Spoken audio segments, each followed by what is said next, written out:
జిల్లా చిట్టమూరు మండలం తిమ్మారెడ్డి వాగు గ్రామంలో ప్రజా దర్బార్ ప్రజా సమస్యల పరిష్కార వేదిక కార్యక్రమంలో ముఖ్య అతిథిగా గూడూరు ఎమ్మెల్యే పాల్గొని ప్రజల నుండి వారి సమస్యలను తెలుసుకుని వారి సమస్యలను పరిష్కరించే దిశగా పనిచేస్తానని తెలిపారు.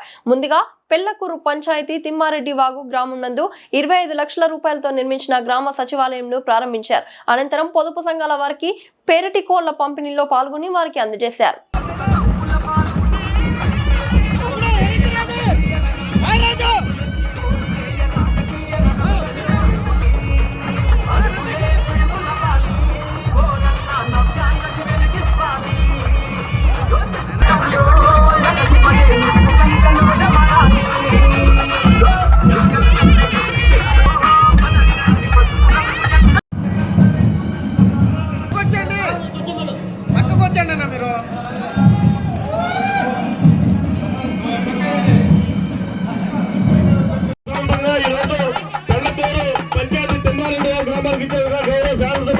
స్వాగతం పలుకుతూ గౌరీ మంత్రి రాజుకుంటూ తప్పట్లతో స్వాగతం పలికే విజ్ఞప్తి చేస్తున్నాను. ప్రతి ఒక్కరు కూడా చెప్పండి. ఎమ్మెల్యే గారు స్వాగతం సార్ ఎంఆర్ఓ గారిని ఎంపీడీఓ గారిని వేదిక రాజు విజ్ఞప్తి చేస్తాను. అలాగే గౌరవ తర్వాత నారా చంద్రబాబు నాయుడు గారు, పవన్ కళ్యాణ్ గారు, మోడీ గారి నాయకత్వంలో మన యువ నాయకుడు, రాబోయే రోజుల్లో మన నాయకుడు మన లోకేష్ బాబు గారి సహాయ సహకారాలతో సీసీ రోడ్లు 4 రోడ్లు వేసాం. దాదాపు 16 లక్షలతో మనోజ్ అన్న అడిగిన వెంటనే ఈ యొక్క గ్రాంట్ ఇచ్చినటువంటి మా పవన్ కళ్యాణ్ గారికి మనస్ఫూర్తిగా ధన్యవాదాలు తెలియజేస్తున్నాం. అలాగే ఇరిగేషన్ పనులు దాదాపు 50 లక్షల పనులు, 24 నుంచి 50 లక్షల పనులు ఇరిగేషన్ పనులు మేము గెలిచిన ఈ యొక్క 19 నెలల్లోనే చేసామని చెప్పేదానికి నిజంగా చాలా గర్వపడుతున్నాం. అలాగే బోర్లు 2,50,000 పెట్టి 2 బోర్లు ఇచ్చాం. అట్లాగే ముఖ్యంగా తిమ్మారెడ్డి వాగు గ్రామంలో రైతు సేవా కేంద్రం ఇప్పుడే 23 లక్షలు పెట్టి ఈరోజే మార్కెటింగ్ కమిటీ చైర్మన్ ప్రమీల గారి చేతుల మీదుగా కూడా ఈరోజు ఓపెన్ చేశామని చెప్పి తెలియజేస్తున్నాం. అలాగే గ్రామ సచివాలయం కూడా 25 లక్షలు పెట్టి ఈరోజు ఇక్కడ ప్రారంభించామని చెప్పి మేము తెలియజేస్తున్నాం. అట్లాగే మొత్తం ఈ మండలం ముందు మందా తుఫాన్ ప్రభావంగా ఎఫ్డిఆర్ కింద 34 పనులు దాదాపు 1,76,00,000 పనులు మంజూరయ్యాయని చెప్పి తెలుగుదేశం పార్టీ నాయకులకి అందరూ కూడా తెలియజేస్తున్నా. అట్లాగే సిఎంఆర్ఎఫ్ చెక్కులు అంటే ముఖ్యమంత్రి సహాయ నిధి చెక్కులు ఈ మండలంలో 52 మందికి అంటే 35,58,600 రూపాయలు పేదవాళ్ళకి హాస్పిటల్లో చికిత్స చేయించుకున్న పేదవాళ్ళకి చంద్రబాబు నాయుడు గారు ఇచ్చారని చెప్పి కూడా నేను తెలియజేస్తున్నా. అట్లాగే ఇక్కడ ఈ యొక్క కూటమి ప్రభుత్వం వచ్చిన తర్వాత దాదాపు 54 కోట్ల రూపాయలతో పనులు చేశాం. ఈ మండలం అంతా కూడా దాదాపు ఈ 19 నెలల్లో 54 కోట్ల రూపాయలతో అభివృద్ధి కార్యక్రమాలు చేశామని చెప్పేదానికి నిజంగా చాలా సంతోషంగా ఉందని చెప్పి నేను తెలియజేస్తున్నా. అట్లాగే ముఖ్యంగా ఈరోజు ప్రజా దర్బార్ ఈ యొక్క ప్రజా దర్బార్ కార్యక్రమాన్ని ఏర్పాటు చేసింది మన యువ నాయకుడు నారా లోకేష్ బాబు గారు అని చెప్పి నేను తెలియజేస్తున్నా. గతంలో ఎమ్మెల్యే దాకా ఓట్లు వేసుకొని కనిపించకుండా పోకుండా ప్రతి నెల ప్రోగ్రామ్స్, ఒకరోజు శుక్రవారం ప్రజా దర్బార్ అయితే ఒకరోజు అన్నా క్యాంటీన్ తనిఖీ. మా నాయకుడు నారా లోకేష్ బాబు గారికి మనస్ఫూర్తిగా ధన్యవాదాలు తెలియజేస్తున్నాం. ఎందువల్లంటే ఈరోజు మా కిషోర్ నాయుడు గారు చెప్పారు, చాలా సంతోషం మా ఎంఆర్ఓకి, మా ఎండిఓకి, మా ఎలక్ట్రిసిటీ వాళ్ళకి, మా అంగన్వాడీ సూపర్వైజర్ గారికి. ఎందుకంటే ఈరోజు ఐక్యంగా అందరూ ఈ యొక్క చిట్టమూరు మండలంలో అధికార గణం అంతా కూడా ఐక్యంగా ఈ కార్యక్రమం చేశారు కాబట్టి ఈ కార్యక్రమం ఇంత విజయవంతమైందని చెప్పి నేను తెలియజేస్తున్నా. ఎందువల్లంటే ఇది అవసరం. ఎందుకంటే ఇక మంచి ఎంఆర్ఓ గారు ఉన్నారు, మంచి ఎండిఓ గారు ఉన్నారు, మంచి ఎలక్ట్రిసిటీ డిఈ గారు ఉన్నారు. అలాగే కొత్తగా ఒక మంచి ఎస్ఐ గారిని కూడా ఇక్కడికి పంపించడం జరిగింది, ఆయన కూడా ఉన్నాడు.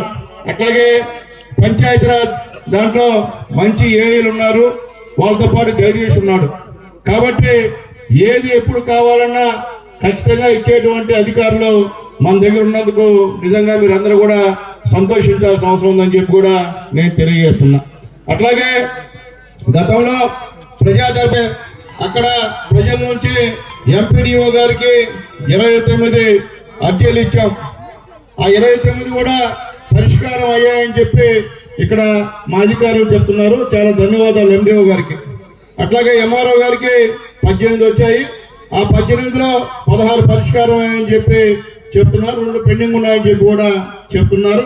ఆ రెండింటిని కూడా వీలైతే చట్ట ప్రకారం ఉంటే చేయండి, చట్ట ప్రకారం లేకపోతే అధికారులకి ఇది వీలు కాదు అని పంపించండి మెసేజ్. పంపించకుండా ఉంటే ఇబ్బందికరమైన పరిస్థితి అని చెప్పి నేను తెలియజేస్తున్నా. అట్లాగే పిఆర్ఏ గారికి 6 వచ్చాయి. 6 కూడా పరిష్కరించాలని చెప్పి కూడా పిఆర్ఏ గారు చెప్పారు. ఆయన కూడా ధన్యవాదాలు తెలియజేస్తున్నా. అలాగే ఆర్డబ్ల్యూసీఐ గారికి 2 వచ్చాయి. 2 కూడా పరిష్కారం అయ్యాయని చెప్పి కూడా నేను తెలియజేస్తున్నా. అలాగే మండల సర్వేయర్ గారికి 1 వచ్చింది, అది కూడా పరిష్కారం అయిందని చెప్పి కూడా P4 సంబంధించినటువంటి మా సాయి కూడా రిపోర్ట్ ఇచ్చాడని చెప్పి నేను తెలియజేస్తున్నా. ఇంతవరకు 39 డిఆర్డిఏ వెలుగు డిఆర్డిఏ మొత్తం సంబంధించినటువంటి ఈ యొక్క లాజిస్టిక్స్ అన్ని కూడా ఈరోజు డిస్ట్రిబ్యూట్ చేశాం. ఈరోజే మహిళలకి దాదాపు 7 కోట్ల చిల్లర అమౌంట్ కూడా ఈరోజు చెక్కు రూపాయలు ఇక్కడ ఇచ్చామని చెప్పి నేను తెలియజేస్తున్నా. అట్లాగే 11 యూనిట్లు కోడ్లు పెంచుకునే దానికి ఒక్కొక్క యూనిట్ విలువ 3,500 రూపాయలు చొప్పున ఈరోజు వాళ్ళకు కూడా డిస్ట్రిబ్యూట్ చేశామని చెప్పి నేను తెలియజేస్తున్నా. ఎందువల్ల చెప్తున్నానంటే ఎన్డీఏ గవర్నమెంట్ వచ్చిన తర్వాత ప్రజలతో ముడిపడి ప్రధానమంత్రి మోడీ గారి ఆశీర్వాదాలతో ఈరోజు ఇక్కడ చంద్రబాబు నాయుడు గారు, పవన్ కళ్యాణ్ గారు, మన లోకేష్ బాబు గారి నాయకత్వంలో అన్ని అభివృద్ధి కార్యక్రమాలు జరుగుతున్నాయని చెప్పి కూడా మీ అందరూ కూడా ఒకసారి నేను తెలియజేస్తున్నా. అయితే నేను చెప్పేది ఒకటే, మీ అందరి ధర్మాన నేను గతంలో కూడా ఎమ్మెల్యే గెలిచా. అప్పుడు కూడా ఎన్నో అభివృద్ధి కార్యక్రమాలు చేశానని చెప్పి కూడా ధైర్యంగా చెప్తున్నా. ఇప్పుడు కూడా అభివృద్ధి కార్యక్రమాలు చేస్తున్నా అని చెప్పి కూడా మీ ముందు చెప్తున్నా. గత 5 సంవత్సరాల్లో మీ గ్రామంలో ఒక్క పనున్నా ఏ పార్టీ అన్నా చేసిందని అడుగుతున్నా. నేను చెప్తున్నా, నేను తెలుగుదేశం పార్టీ అభ్యర్థిగా గెలిచా, నేను పనిచేశా.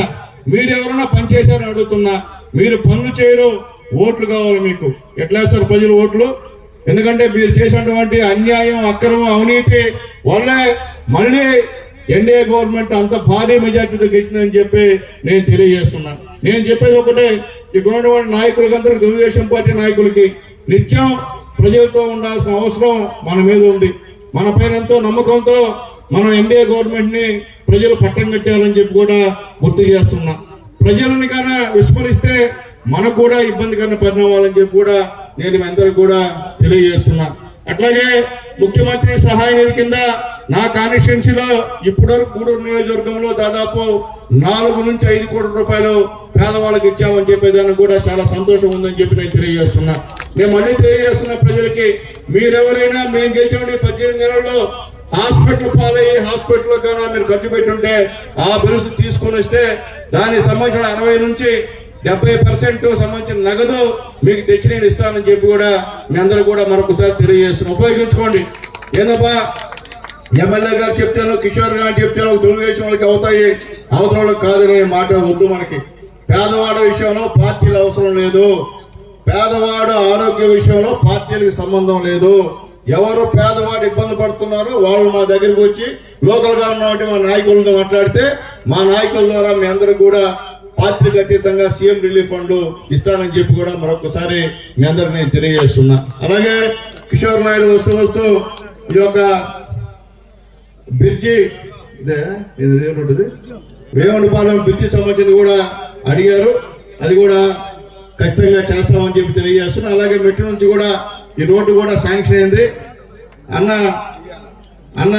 24 గంటలు నన్ను ఫాలో చేస్తూ ఉన్నాడు. మా రోజు ఫోన్ చేసి పెద్దోడు, మా సీనియరు, ఆయన రాజకీయంలో మేము చాలా తక్కువ వాళ్ళం, అనుభవం చాలా చిన్నది మాది. అన్నయ్యతో ఒక మాట చెప్తే అధికారులను నిద్రపోనీయకుండా దగ్గర ఎస్టిమేషన్ వేసి కూడా పిఆర్లో కూడా శాంక్షన్ చేయించాడు రోడ్లు కూడా. అన్నకి ధన్యవాదాలు. ఎందుకంటే అటువంటి సీనియర్లు ఉండడం వల్ల మనకు చాలా సంతోషం అని చెప్పి కూడా నేను తెలియజేస్తున్నా. ఎందువల్లంటే ఏ విధంగా తెచ్చుకోవాలి, ఏ విధంగా పని చేయించుకోవాలన్నటువంటి తెలివితేటలు ఉన్నటువంటి మంచి అతను మన పార్టీలో జాయిన్ అయ్యి ఈరోజు ఈ యొక్క చిట్టమూరులో ఇన్ని అభివృద్ధి కార్యక్రమాలు చేస్తున్నామని చెప్పి కూడా మీ అందరికి కూడా తెలియజేస్తున్నా. కాబట్టి ఆలోచించండి. ఈరోజు ఎన్డీఏ గవర్నమెంట్ ఉంది కాబట్టి ధైర్యంగా ఉన్నాం మనం. గతంలో ధైర్యం లేదు. పోలీస్ కేసులు, తప్పుడు కేసులు మన పైన ఏదైనా మాట్లాడితే ఎస్సీ ఎస్టీ కేసులు, ఈ విధంగా గందరగోళ పరిస్థితిలో ఉన్నాం గతంలో. ఈ రోజు ఆ పరిస్థితి లేదు, ఎక్కడ ఎవరిని వేధించే పరిస్థితి లేదు. పేదవాళ్ళ విషయంలో శ్రద్ధ తీసుకుంటున్నాం. పేదవాళ్ళ దగ్గరికే మా నాయకులు వస్తున్నారు, మీ దగ్గరికి వస్తున్నారు మా నాయకులు. ఈరోజు మా వేదిక మీద నాయకులందరూ కూడా మీ అందరికి కూడా తెలిసిన వాళ్ళే, వీళ్ళేం కొత్త వాళ్ళేం కాదు, వీళ్ళేం ఆఫీసర్లు కాదు. మేమంతా మైత్రికి సంబంధించిన కుటుంబీకులు అందరం కూడా అవతల పార్టీ వాళ్ళలాగా మేము కోటేశ్వరం కాదు, మేము జమీందారులకు కాదు. మాది తెలుగుదేశం పార్టీ, పేద మధ్యతరగతికి సంబంధించిన పార్టీ. మా లీడర్లు కూడా అదే పరిస్థితి తప్ప మాది కోటేశ్వరం లేదని చెప్పి నేను తెలియజేస్తున్నా. మీరు ఒక్కసారి అవకాశం అని చెప్పి అవకాశం ఇచ్చారు. మీ ఊర్లో ఏమైనా చేశారా? చంద్రబాబు నాయుడు గారు పెన్షన్ పెంచుతా ఉన్నాడు, పెంచాడా లేదా? ఆయన పెంచుతా ఉన్నాడు. 5 సంవత్సరాలకి 250 చేసి ఆయన దిగిపోయేటప్పటికి 1000 రూపాయలు పెంచాడు. చంద్రబాబు నాయుడు గారు చెప్పిన వెంటనే ఇంకో 1000 రూపాయలు పెంచి 4000 చేసి అంతకుముందు పెన్షన్ కూడా మొదటి కూడా నేను మీకు తెలియజేస్తున్నా. అట్లా ఈరోజు మహిళలకి ఫ్రీ బస్ ఎక్కడ లేని విధంగా, అంటే కొన్ని రాష్ట్రాల్లో పెట్టి ఇబ్బంది అయింది, ఫ్రీ బస్ కూడా కొట్టుకొని కింద పడి గందరగోళమైంది. కానీ మన ఆంధ్రప్రదేశ్ లో ఎక్కడ కూడా చిన్న వివాదం లేకుండా ఇప్పటి వరకు కూడా బ్రహ్మాండంగా ఫ్రీ బస్సుల్లో మన మహిళలు పోతున్నారంటే అది చంద్రబాబు నాయుడు గారు, పవన్ కళ్యాణ్ గారి యొక్క గొప్పతనం అని చెప్పి నేను తెలియజేస్తున్నా. ఇప్పుడు మన ఆడవాళ్ళు ఏంటంటే మనకన్నా ఎక్కువ కార్యాలకి హాజరవుతున్నారు వాళ్ళు. ఎందువల్లంటే ఫ్రీ బస్, ప్రశాంతంగా నువ్వు ఉండవా ఇంటికాడ నేను పోయిస్తానంటావు. మంచి కూరగాయలు కావాలంటే నువ్వు ఉండవా నాడి పెడతా పోయి చేస్తాను, కూరగాయలు చేస్తానంటావు. ఎందుకంటే మంచిగా అది అంతా మంచి జరిగింది. అట్లాగే మా బాబన్న చాలా బస్సులు అవుతుంది పంచాయతీకి, అది కూడా త్వరలో వేయిస్తారని చెప్పి కూడా మా బాబన్నకి తెలియజేస్తున్నా. ఇబ్బంది లేదు, వేయిస్తాను కూడా. గతంలో కూడా బస్సులు ఇచ్చాను ఇక్కడ చిట్టమూరు మండలంలో, మనం వచ్చిన తర్వాత బస్సులు ఇచ్చాను బిడ్డలకు అందరూ కూడా. కాబట్టి అది కూడా వేయిస్తానని చెప్పి కూడా నేను తెలియజేస్తున్నా. కాబట్టి ఈరోజు గ్యాస్ సిలిండర్లు సంవత్సరానికి 3 సిలిండర్ ఇస్తానని చెప్పి చంద్రబాబు నాయుడు గారు చెప్పారు. ఆ విధంగా 3 సిలిండర్లు ఫ్రీ సిలిండర్ సంబంధించిన డబ్బులు మీ అకౌంట్ లో పడే కార్యక్రమం కూడా ఇప్పుడు జరుగుతుందని చెప్పి నేను తెలియజేస్తున్నా. అలాగే మన ఇంట్లో ఎంత మంది చదివితే అన్ని 15,000 13,000 వస్తాయని చంద్రబాబు నాయుడు గారు చెప్పారు. చెప్పిన విధంగా ఎంత మంది బిడ్డలు చదువుతుంటే ఆ బిడ్డల తల్లుల ఖాతాలో 13,000 ఇచ్చినటువంటి మహానుభావుడు నారా చంద్రబాబు నాయుడు గారు అని చెప్పి మరొక్కసారి నేను తెలియజేస్తున్నా. అట్లాగే రైతుల ఖాతాలో సంవత్సరానికి 20,000 రూపాయలు వేస్తా ఉన్నాడు. సంవత్సరానికి 20,000 వేసినటువంటి మహానుభావుడు నారా చంద్రబాబు నాయుడు గారు అని చెప్పి నేను మీకు తెలియజేస్తున్నా. ఎందుకు చెప్తున్నా అంటే చెప్పింది మాట తప్పకుండా చేసేటువంటి ముఖ్యమంత్రుల్లో ప్రథముడు ఎవరు అంటే నారా చంద్రబాబు నాయుడు గారు అని చెప్పి మేము తెలియజేస్తున్నాం. అట్లాగే అంగన్వాడీ టీచర్స్ కూడా సహాయం చేసినటువంటి వ్యక్తి నారా చంద్రబాబు నాయుడు గారు అని చెప్పి నేను మీ అందరికి కూడా నేను తెలియజేస్తున్నా. గతంలాగా ఎక్కడ కూడా అవినీతి లేదు. అట్లాగే గతంలో ఒక అంగన్వాడీ పోస్ట్ కావాలంటే 5,000 6,000 తీసుకునే కార్యక్రమం ఎన్డీఏ గవర్నమెంట్ వచ్చిన తర్వాత ఒక్క పైసా కూడా ఎవరి ఆశించక నిజమైన పేద కుటుంబంలో పుట్టినటువంటి పేదింటి వాళ్ళకి అంగన్వాడీ పోస్టు దాదాపు 25 పోస్టులు ఇచ్చారని చెప్పి నేను ధైర్యంగా చెప్తున్నా ఈ వేదిక అని చెప్పి నేను తెలియజేస్తున్నా. ఎందువల్లంటే పేదవాళ్ళు ఏం చేస్తాం, ఉద్యోగం కోసం కొంతమంది బ్రోకర్లు పోయినసారి అయితే 3-3 దగ్గర తీసుకెళ్ళి ఉద్యోగానికి వాళ్ళకే బేరం పెట్టేది. అయ్యా ఆయన 5 లక్షలు ఇస్తానంటే 1 ఇస్తావు, నేను 6 ఇస్తా, ఓకే నీ పేరు అయ్యి. ఇంకో ఆయన 7 ఇస్తా అంటే 5 చేసేవాళ్ళు. ఇద్దరు కూడా డబ్బులు ఇప్పించేవాళ్ళు కాదు. ఈరోజు ఆ పరిస్థితి కాదు. మేమందరం కూడా నిజాయితీగా ఈ పోస్టుల విషయంలో మేము ఫిలప్ చేస్తున్నామని చెప్పి మీ అందరూ కూడా నేను తెలియజేస్తున్నాం. అట్లాగే ఈరోజు ఇక్కడ మీకు దగ్గరగా వాకాడు మండలంలో దుగరాజపట్నంలో ఖచ్చితంగా షిప్ యార్డ్ ఒకటి వచ్చేటువంటి కార్యక్రమం. దాదాపు 2,000 ఎకరాలను కూడా గవర్నమెంట్ తీసుకుంటుంది. అక్కడ రైతులకు కూడా మంచి అమౌంట్, అంటే ఆషామాషి వ్యవహారం కాదు, పేదలకు కూడా వాళ్ళ భూములు ఉంటే వాళ్ళకి మంచి డబ్బులు ఇచ్చేటువంటి కార్యక్రమం కూడా త్వరలో చేపడతామని చెప్పి నేను తెలియజేస్తున్నా. క్రిప్ సిటీ చిలకూరు మండలంలో గవర్నమెంట్ ల్యాండ్ కి 8 లక్షల రూపాయలు ఇచ్చాడు నారా చంద్రబాబు నాయుడు గారు అని చెప్పి తెలియజేస్తున్నా. అది గుర్తుపెట్టుకోమని చెప్పి నేను తెలియజేస్తున్నా. దానికి ఏమాత్రం తీసిపోకుండా కూడా వాకాడు మండలంలో మంచి అమౌంట్ వస్తుందని చెప్పి నేను తెలియజేస్తున్నా. అట్లాగే మన బిడ్డలు దాదాపు 30,000 ఉద్యోగాలు మనకు వచ్చే కార్యక్రమం. ముఖ్యంగా వాకాడు అంటే చిట్టమూరు వాకాడు దగ్గర మన బిడ్డలకి అక్కడ ఉద్యోగాలు ఇచ్చే అవకాశం ఉందని చెప్పి కూడా మీ అందరికీ నేను తెలియజేస్తున్నా. కాబట్టి ఈ గవర్నమెంట్ లో ఎన్నో అభివృద్ధి కార్యక్రమాలు ఇన్ని చూసిన తర్వాత ప్రెస్ మీట్ లో గతంలో ఉన్నటువంటి ముఖ్యమంత్రి గారు అమరావతి వద్దంట, అది అమరావతి కాదంట, ముఖ్యమంత్రి ఎక్కడుంటే అది అమరావతి అంట, అది రాజధాని కాదంట. అంటే కేంద్రంతో మాట్లాడి మోడీ గారు అక్కడ వచ్చి శంకుస్థాపన చేసి అక్కడ అన్ని కార్యక్రమాలు చేస్తుంటే అసెంబ్లీ అక్కడ కట్టి, సెక్రటరియట్ అక్కడ కట్టి, ఇప్పుడు జడ్జీల క్వార్టర్స్, ఎమ్మెల్యేల క్వార్టర్స్, మంత్రుల క్వార్టర్స్, ఉద్యోగుల క్వార్టర్స్ అవన్నీ అక్కడ కడతా ఉంటే అది కాదంట, అది మునిగిపోయే స్థలం అంట, ముఖ్యమంత్రి ఆడి కూర్చుని అదే రాజధాని అంట. ఎంత అన్యాయం చూడండి. అమ్మా పెట్టదో అడక్క తెలీదు. నీ 5 సంవత్సరాల్లో నువ్వేం చేయడా? 3 రాజధానులు అన్నావు, ఎక్కడొక రాజధాని కనిపించిందా? ఒక రాజధాని కట్టించావు? ఎక్కడన్నా ఒక చిన్న దిగాయ పెట్టావా రాజధాని? ఒక రాజధానిలో ఈ రోజు మన నాయకుడు మీ అందరి దైవాలు గెలిచిన ముఖ్యమంత్రి నారా చంద్రబాబు నాయుడు గారు కొన్ని లక్షల వేల కోట్లు పెట్టి ఈ రోజు అమరావతిని కట్టున్న విషయాన్ని కూడా ఒకసారి గుర్తు చేస్తున్నా. మన బిడ్డలకి రాజధాని అంటే మనకు తెలియదు 15 సంవత్సరాల్లో, కానీ ఇప్పుడు రాజధాని అంటే డైరెక్ట్ గా చిన్న బిడ్డని అమరావతి మా రాజధాని అని చెప్పేటువంటి ధైర్యాన్ని ఇచ్చినటువంటి చంద్రబాబు నాయుడు గారికి మన అందరూ రుణపడి ఉండాలని చెప్పి కూడా మీ అందరికి నేను తెలియజేస్తున్నా. ఈ రోజు ఇతర దేశాలకు వెళ్ళి అక్కడ పెట్టుబడుల్ని ఆకర్షించి మన రాష్ట్రంలో ఈ రోజు నెంబర్ 1 స్థానంలో ఏ రాష్ట్ర ముఖ్యమంత్రి కూడా తేనటువంటి పెట్టుబడుల్ని ఈ రోజు ఈ రాష్ట్రానికి తెచ్చినటువంటి ముఖ్యమంత్రి ఒక్క నారా చంద్రబాబు నాయుడు గారు అని చెప్పి నేను తెలియజేస్తున్నా. ఇవన్నీ మాకెందుకని గమనకూడదు, అది అవసరం. మీరు గెలిపించారు చంద్రబాబు నాయుడు గారిని, ఆయన ఏం చేస్తున్నాడో మీరు గమనించాల్సిన అవసరం ఉంది. గమనించకుండా ఏ అట్టవుతూ ఉంది అనుకుంటే మన బిడ్డలు, భావి భారత బిడ్డలు ఇబ్బంది అయ్యే కార్యక్రమం అని చెప్పి కూడా నేను మీ అందరికి కూడా నేను తెలియజేస్తున్నా. కాబట్టి ఈరోజు ప్రజా దర్బార్ బ్రహ్మాండంగా అరేంజ్ చేశారు మా నాయకులు, వాళ్ళందరూ కూడా పేరు పేరున ధన్యవాదాలు తెలియజేస్తున్నా. రాబోయే రోజుల్లో కూడా ఈ లింక్ రోడ్లు ఎక్కడెక్కడైతే ఇబ్బందిగా ఉన్నాయో అవన్నీ కూడా మన నాయకుల ద్వారా తీసుకొని అవన్నీ కూడా చేసేటువంటి చర్యలు కూడా తీసుకుంటామని చెప్పి కూడా మీ అందరికి కూడా తెలియజేస్తూ, పేదవాళ్ళని గెలిచిన వెంటనే మర్చిపోకుండా ఏవైతే చెప్పామో సూపర్ 6 ఏవైతే చెప్పామో అవి తూచా తప్పకుండా పాటించేటువంటి మన నాయకుడు నారా చంద్రబాబు నాయుడు గారు అని చెప్పి అందరికి తెలియజేస్తున్నాం. గతంలో చంద్రబాబు నాయుడు గవర్నమెంట్ లో ఇంట్లో కుటుంబ పెద్ద చచ్చిపోతే చంద్రన్న బీమా 2 లక్షలు ఇచ్చేవాళ్ళు.